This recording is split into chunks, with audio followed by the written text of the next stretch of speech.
ఎవరన్నా ఇండ్లల్లా కుక్కలను పెంచుకుంటారు, కోతులను పెంచుకుంటారు, పిల్లులను, పిట్టలను, బర్రెలను, ఆవులను, కుందేళ్లను, తావేళ్లను కూడా పెంచుకుంటారు. కానీగో గా జనగామ పట్నంలో ఉండే ఒక పెద్దన్న ఎసోంటి జీవులను పెంచుకుంటో చూస్తే పరిశానవుడు పక్క. గుర్తు పట్టిరా చూడంగానే కొందరు గుర్తు పట్టే ఉంటారు. ముంగిస పిల్లలే ఈ రెండు పాములకు పర్మనెంట్ దుష్మన్లు.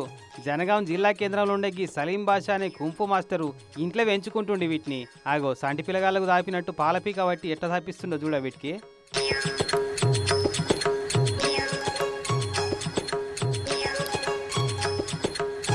పచ్చాపలు కూడా తినబెడుతుండగా అందరూ కుక్కలను, పిల్లులను, పిట్టలను, బార్లను, ఆవులను పెంచితే ఈ అన్నేంది ఎరహిటిగా గీ ముంగీసలను పెంచుతుండు. అసలు ఎక్కడ పట్టుకొచ్చింది వీటిని? ఆవు సలీం బాషాబాయ్ కామిలేజీ ఏ యాప్కో జర తెలుగు మే బోలో. నాకు ఈ ముంగిస పిల్లలు మన గానుపాడులో సిగర్గాళ్ళు పట్టుకున్నప్పుడు దీని తల్లిని చంపి కోసుకొని తిన్నారు వాళ్ళు. అదేవిధంగా చిన్న చిన్న పిల్లలు ఉండేవి. ఈ పిల్లలను కూడా వాళ్ళు మండలేసి కాలబెట్టే టైంలో ఏం పిల్లలు అంటే ఇవి ముంగిస పిల్లలు అంటే, బ్రదర్ నాకు ఇవ్వండి, బత్తాడిన 5,000 అన్నారు, 2,000 అన్నారు, 3,000 ఇస్తా లేకపోతే ఇయ్యాలన్నారు. లాస్ట్కు 1,000 రూపాయలు చేత పెట్టి వాళ్ళకు ఈ ముంగిస పిల్లలు తీసుకొచ్చి అంటే 2 పానాలను కాపాడి పిల్లలను దాదినట్టు దాది పెంచుతుండనట్టు.